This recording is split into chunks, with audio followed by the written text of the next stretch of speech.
Hello दोस्तों, मेरा नाम है शुभम नामदेव और आज हम स्टार्ट करने वाले हैं हमारी क्लास 12th की फिजिक्स का पहला chapter electric charges and field.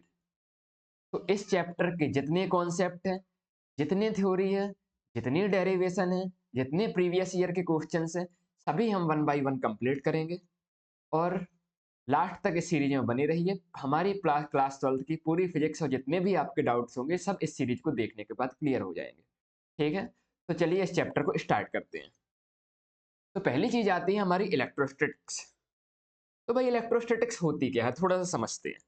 Electrostatics में एक चीज तो लिखी है इलेक्ट्रो। ठीक है, इलेक्ट्रो मतलब कहीं ना कहीं इलेक्ट्रॉन यानी कि चार्ज से रिलेटेड है।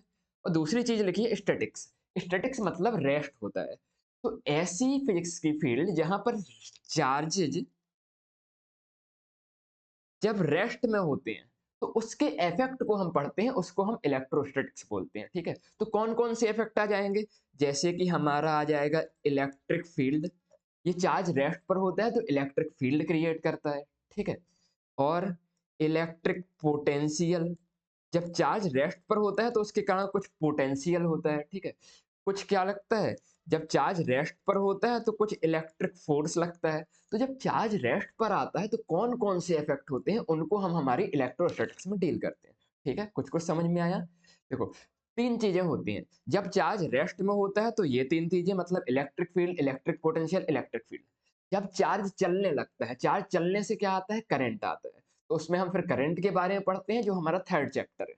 और जब चार्ज चलता है तो उसके कारण चारों तरफ कुछ ना कुछ मैग्नेटिक फील्ड भी होती है। तो फोर्थ चैप्टर हमारा। ठीक है, तो चार्ज जब रेस्ट में था तो हमने इलेक्ट्रिक चार्जेज एंड फील्ड हमारा फर्स्ट चैप्टर और इलेक्ट्रिक पोटेंशियल हमारा सेकंड चैप्टर के बारे में पढ़ेंगे। जब चार्ज चलने लगेगा तो हमारी आगे की फिजिक्स यानी कि करंट और मैग्नेटिज्म इसके बारे में पढ़ेंगे। इसके बाद जब चार्ज चलने लगा मतलब वेलोसिटी क्या है, जीरो, रेस्ट में था। जब चार्ज चलने लगा तो इसके पास क्या है, वेलोसिटी कांस्टेंट है, किसी कांस्टेंट वेलोसिटी चल रहा है। तब हमने बोला क्या, मैग्नेटिक फील्ड आ गई, करंट आ गया। और कुछ भी होता है क्या? हाँ, चार्ज जब एक्सेलरेटेड होता है मतलब वेलोसिटी कांस्टेंट नहीं होती। जब कुछ एक्सेलरेशन होता है मतलब वेलोसिटी कांस्टेंट नहीं होती, तब क्या होता है, तब चार्ज एनर्जी रेडिएट करता है, जो कि हम रेडिएशन वाले चैप्टर में पढ़ेंगे। ठीक है, तो हमारी पूरी की पूरी फिजिक्स कहीं ना कहीं चार्ज से रिलेटेड है। तो सबसे पहली चीज तो चार्ज होता क्या है ये समझते हैं। ठीक है, तो पहली चीज बात करते हैं इलेक्ट्रिक चार्ज की। तो जो इलेक्ट्रिक चार्ज होता है ये इंट्रिंसिक प्रॉपर्टी ऑफ मैटर होता है। देखो, कोई भी मैटर होता है हमें पता है ये एटम से मिलके बना होता है। एटम किसके मिलके बना होता है, प्रोटॉन और न्यूट्रॉन। ये सब एटम में कहाँ होता है, न्यूक्लियस में। और इलेक्ट्रॉन क्या होता है, चारों तरफ क्या होता है, चक्कर लगाता है। तो एटम की इंट्रिंसिक प्रॉपर्टी क्या है, चार्ज। अब ये चार्ज आता कैसे है थोड़ा समझते हैं। मान लो कोई ये हमारा न्यूट्रल एटम था। इसके अंदर न्यूक्लियस में क्या होगा, प्रोटॉन और न्यूट्रॉन। और चारों तरफ कहीं ना कहीं इलेक्ट्रॉन घूम रहा होगा। तो कभी ऐसा होता है इलेक्ट्रॉन निकल के चला जाता है। क्यों निकल के चला जाता है आगे समझेंगे। यदि इलेक्ट्रॉन निकल के चला गया और हमें पता है इलेक्ट्रॉन नेगेटिव चार्ज है, तो नेगेटिव चार्ज निकल के चला गया तो बॉडी कैसी हो जाती है, पॉजिटिवली चार्ज। वहीं कभी ऐसा होता है कि ये था न्यूक्लियस, यहाँ था प्रोटॉन और न्यूट्रॉन। यहाँ पर यदि एक्स्ट्रा इलेक्ट्रॉन इस बॉडी के अंदर आ गया तो नेगेटिव चार्ज आ गया। नेगेटिव चार्ज आ गया तो बॉडी कैसी हो जाती है, नेगेटिव चार्ज। तो चार्ज के इलेक्ट्रॉन के एक्सेज, एक्सेज मतलब सेकंड केस, और इलेक्ट्रॉन की डेफिशिएंसी मतलब फर्स्ट केस, यहां से हमारा क्या आता है, चार्ज आता है। कुछ कुछ समझे? तो चार्ज क्या होती है, मैटर की इंट्रिंसिक प्रॉपर्टी होती है, जिसके एक्सेज या डेफिशिएंसी के कारण हमारी बॉडी में क्या आता है, चार्ज आता है। इसके कारण हमें electric field, electric effect, electric forces, ये सब चीजें देखने के लिए मिलती हैं। ठीक है, तो एक बार रीड कर लेते हैं। Charge is a property of matter due to which it produce and experience electrical and magnetic effect. ठीक है, तो चार्ज क्या है, प्रॉपर्टी है मैटर के जिसके कारण हमें इलेक्ट्रिकल और मैग्नेटिक इफेक्ट देखने मिलते हैं। ये इंट्रिंसिक प्रॉपर्टी है और इसके एक्सेज या डेफिशिएंसी से चार्ज हमारी बॉडी में आता है। ओके, अगली चीज देखते हैं। अब चार्ज पढ़ा, तो चार्ज को नापते किस चीज में है, चार्ज को रिप्रेजेंट कैसे करते हैं ये भी देख लेते हैं। तो क्लास 10th में यदि याद हो कि हमारा इलेक्ट्रिसिटी चैप्टर था और उसमें हम पढ़ के आए थे, क्या पढ़ के आए थे, चार्ज, कि चार्ज कितना होता है, हमने उसमें पढ़ा था I equal to Q upon T, ऐसा पढ़ा था क्लास 10th में। तो यहां से हम लिख सकते हैं Q equal to I T.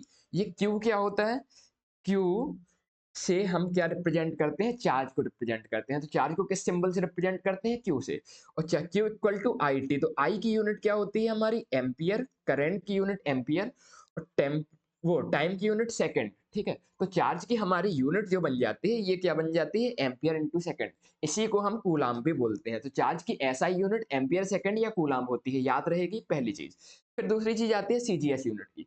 तो चार्ज की सीजीएस यूनिट जो होती है, ये होती है इलेक्ट्रोस्टैटिक यूनिट, जिसे ईएसयू भी बोलते हैं, या फिर स्टेट कूलाम, स्टेट कूलाम।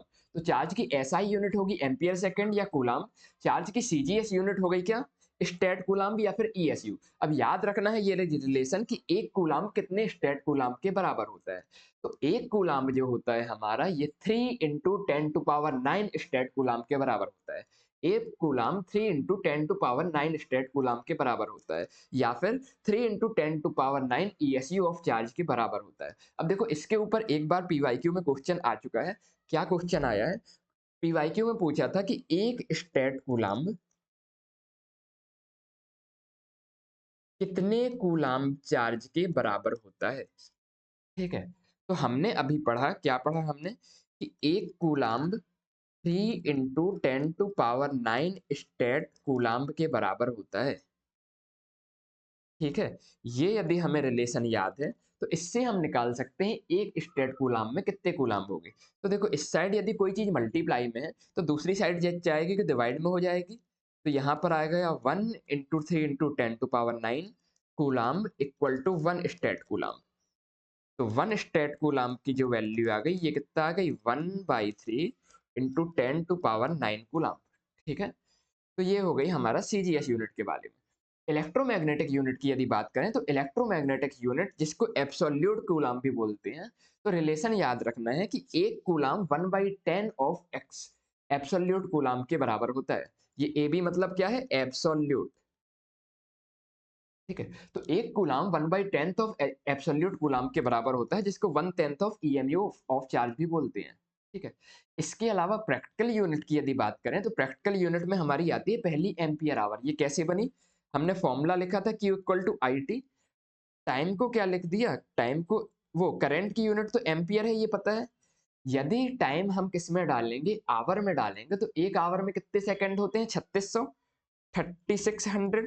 तो इसीलिए ये कितनी बन गई, एक एम्पियर आवर 3600 कूलाम के बराबर होती है। ठीक है, याद रखना है। दूसरी जो हमारी प्रैक्टिकल यूनिट होती है, ये फैराडी। ये केमिस्ट्री में ज्यादा काम आती है। केमिस्ट्री में आपका एक चैप्टर आएगा इलेक्ट्रोकेमिस्ट्री, जिसको आपने 11th में भी थोड़ा बहुत पढ़ा है, गिब्स फ्री एनर्जी वगैरह के बारे में, जिसके फॉर्मूला था delta G equal to N F E. तो एन एफ ई में हम एफ क्या है, फैराडे। तो फैराडे की जगह हम क्या लिखते हैं, 96500 कूलम।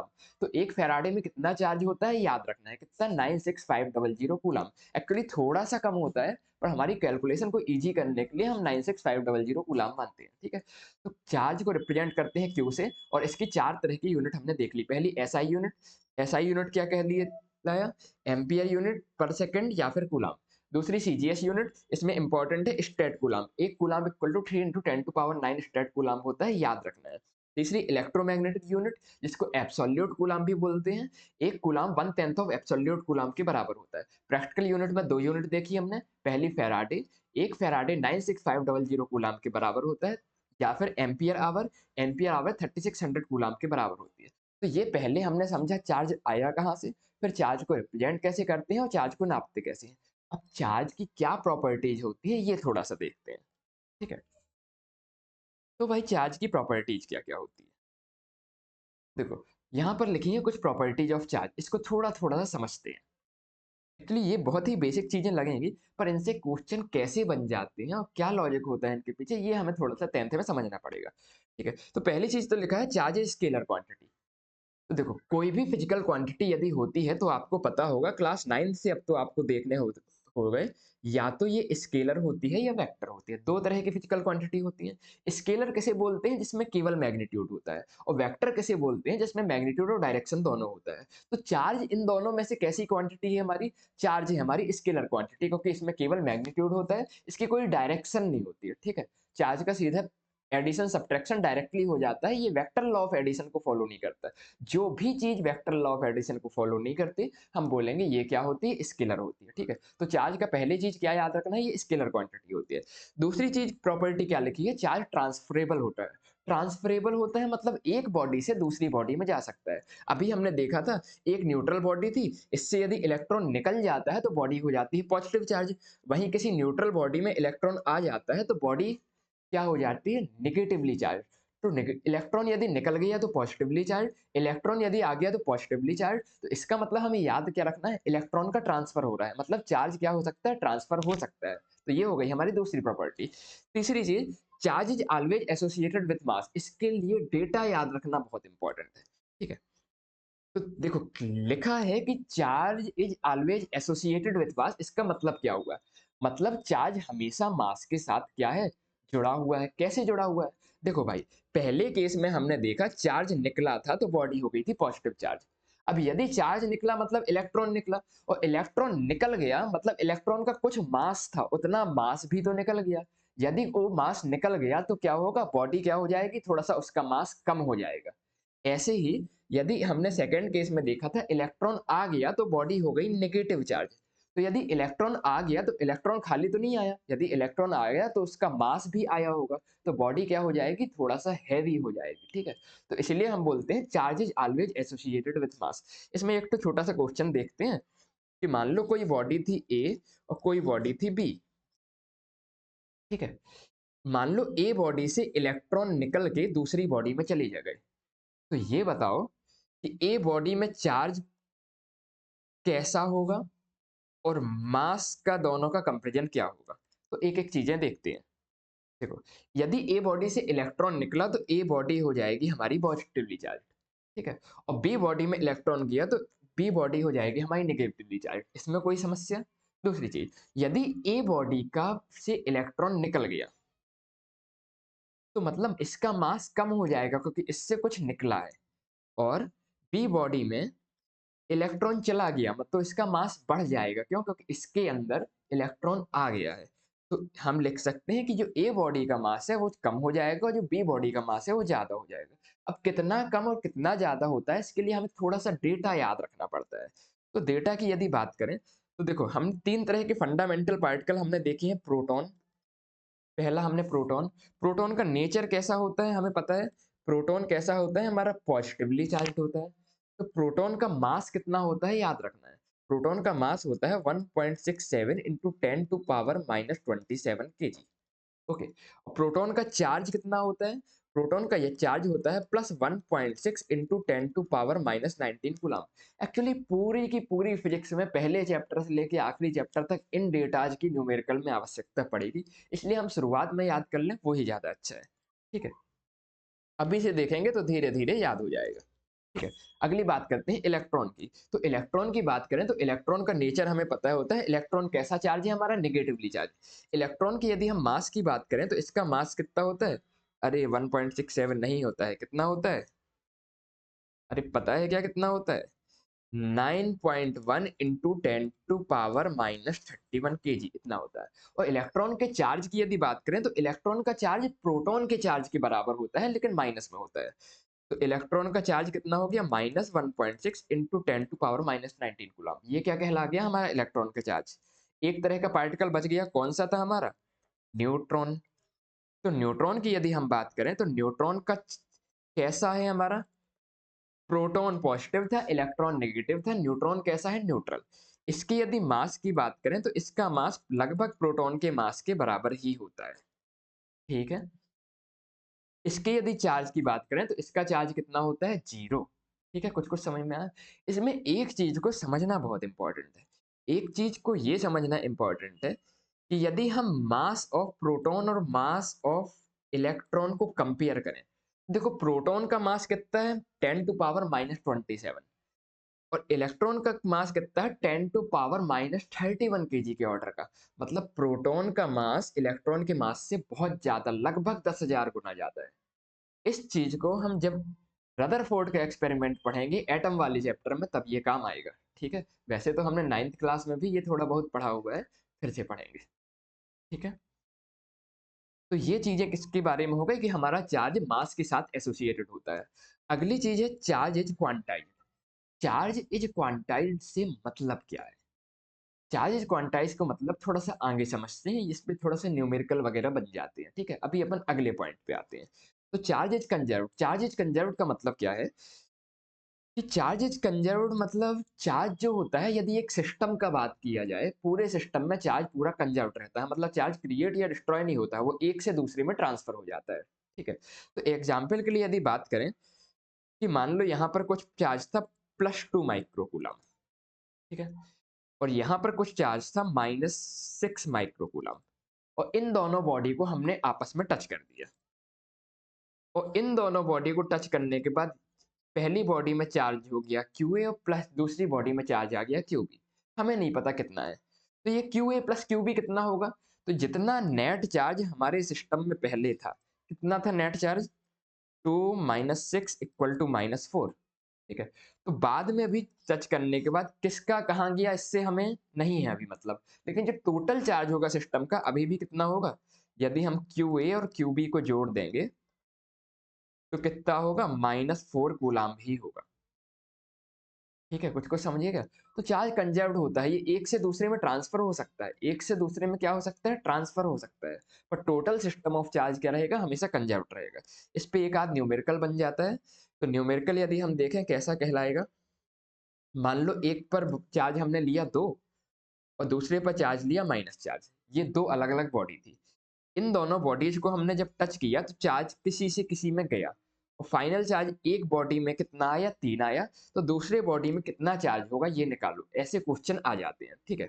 तो हम क्या निकालेंगे? पहले देखेंगे नेट चार्ज पहले कितना था, तो पहले नेट चार्ज था 2 -4 यानी कि -2 कूलम, ओके। तो बाद में भी जो नेट चार्ज होगा वो कितना होगा? -2 कूलम होगा।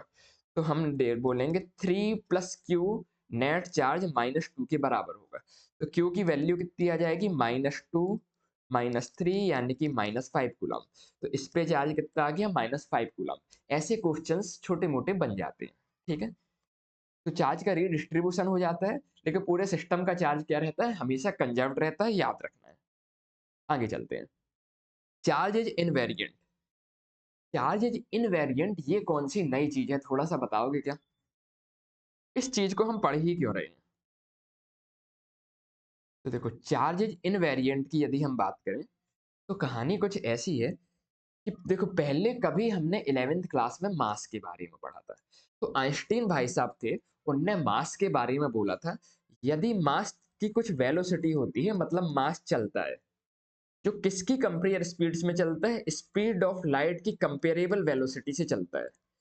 तो मास क्या होता है? बदलता है। मतलब मास की यदि कुछ वेलोसिटी है, मतलब मास क्या है? इस डायरेक्शन में मान लो दौड़ रहा है, और उसकी दौड़ने की वेलोसिटी स्पीड ऑफ लाइट के कंपेरेबल है, तो मास चेंज होता है, एनर्जी में चेंज होता है, ठीक है। ये न्यूक्लियाई वाली चैप्टर में भी हम पढ़ेंगे कि जो मास होता है ये एनर्जी में कन्वर्ट हो जाता है, तो उसी से हमारा न्यूक्लियर फिजन और न्यूक्लियर बॉम्ब वगैरह बनते हैं, ठीक है। तो मास एनर्जी में कन्वर्ट होता है, मतलब मास चेंज होता है, मास फिक्स नहीं रहता। तो चार्ज इज इनवेरिएंट यदि हम बोल रहे हैं तो इससे मतलब ये है कि यदि चार्ज किसी भी स्पीड से दौड़ रहा है, कितनी भी स्पीड से दौड़ रहा है, तो चार्ज बदलता नहीं है, चार्ज वेरी नहीं होता। चार्ज क्या रहता है? हमेशा कांस्टेंट रहता है। जैसे मास स्पीड के साथ बदलता था, चार्ज नहीं बदलता है, इसलिए हम इस चीज को पढ़ रहे हैं, ठीक है। और देखें और प्रॉपर्टीज ऑफ चार्ज में कौन कौन सी प्रॉपर्टी बची है। एक्सेलरेटेड चार्ज रेडिएट्स एनर्जी, इसका मतलब क्या है? इसको हम डिटेल में वेव ऑप्टिक्स में पढ़ेंगे और आगे वाली हमारी मॉडर्न फिजिक्स में पढ़ेंगे, जो हमारे फिजिक्स के लास्ट के चैप्टर्स होंगे, ठीक है। अभी के लिए थोड़ा सा समझ लेते हैं कि जो अभी हमने बोला था कि चार्ज यदि हमारा रेस्ट में है तो क्या आती है? इलेक्ट्रिक फील्ड आती है। यदि चार्ज हमारा क्या है? किसी भी वेलोसिटी से मूव कर रहा है, एक्सेलरेट नहीं हो रहा है, तो मैग्नेटिक फील्ड भी आती है। यदि चार्ज में हमारा एक्सेलरेशन होता है, मतलब वेलोसिटी कांस्टेंट नहीं है, तो ये एनर्जी भी रेडिएट करता है। यदि आपको याद हो 9th क्लास में आपने रदरफोर्ड मॉडल की लिमिटेशन पढ़ी थी, तो लिमिटेशन क्या थी रदरफोर्ड मॉडल की? कि यदि न्यूक्लियस के चारों ओर इलेक्ट्रॉन घूमेगा तो कुछ एक्सेलरेशन रहेगा, इसमें एक्सेलरेशन रहेगा तो एनर्जी रेडिएट करेगा, एनर्जी रेडिएट रहेगा तो इसकी एनर्जी कमती जाएगी और धीरे धीरे धीरे धीरे इलेक्ट्रॉन न्यूक्लियस में गिर जाएगा। तो एटम स्टेबल नहीं रहेगा रदरफोर्ड की थ्योरी के अकॉर्डिंग, यही रदरफोर्ड की लिमिटेशन थी। तो ये सब हम अपनी 12th की लास्ट की जो मॉडर्न फिजिक्स है उसमें फिर से पढ़ेंगे। अभी के लिए हम कितना क्या जान लेते हैं, जब भी चार्ज एक्सेलरेशन में होगा तो ये एनर्जी रेडिएट करता है। इसके अलावा आखिरी पॉइंट, ये तो हमने बचपन से रट के रखा है, क्या है आखिरी पॉइंट, कि सिमिलर चार्ज एक दूसरे को रिपल करते हैं और डिसिमिलर चार्ज क्या करते हैं, अट्रैक्ट करते हैं। अट्रैक्ट आपको दिख नहीं रहा होगा, शायद मेरे पीछे हो गया होगा, तो मैं यहाँ पर लिख देता हूँ, सिमिलर चार्ज क्या करते हैं, अट्रैक्ट करते हैं। ठीक है, याद रहेगा। आगे चलते हैं। अब इतना आप थोड़ा सा एक बार इस थ्योरी को देख लीजिए, इन नोट्स को एक बार पढ़ लीजिए, कुछ भी डाउट्स हो तो पूछ लीजिए। ठीक है, फिर अपन आगे थोड़ा सा क्वांटाइजेशन ऑफ चार्ज वाले टॉपिक पे चलेंगे। सभी टॉपिक अपन थोड़ा थोड़ा करके निपटाएंगे। ठीक है, जिससे क्या हो, ज्यादा देर की रिटेंशन पावर आपकी होती नहीं है। ठीक है, मतलब जो साइंस बोलते हैं, साइंस के पॉइंट में 40 to 45 मिनट्स अपना माइंड रिटेन रह सकता है। और इसके अलावा ऑनलाइन क्लास की भी थोड़ी सी लिमिटेशन होती है कि आपका दिमाग कहीं घूमने तो नहीं चला गया, इसलिए छोटे छोटे टॉपिक्स में ज़्यादा बड़ा ना करते हुए इस चैप्टर को अपन खत्म करेंगे। तो लास्ट तक बने रहिएगा। हम छोटे छोटे कॉन्सेप्ट करेंगे, हर एक चीज़ करेंगे, इसके बाद इसका माइंड मैप भी करेंगे, फॉर्मूले के नोट्स भी बनाएंगे, सभी डेरिवेशन भी करेंगे, सभी पी वाई क्यू भी करेंगे। ठीक है, तो इसके साथ ही मिलते हैं नेक्स्ट वीडियो में। तब तक के लिए जय हिंद, जय भारत।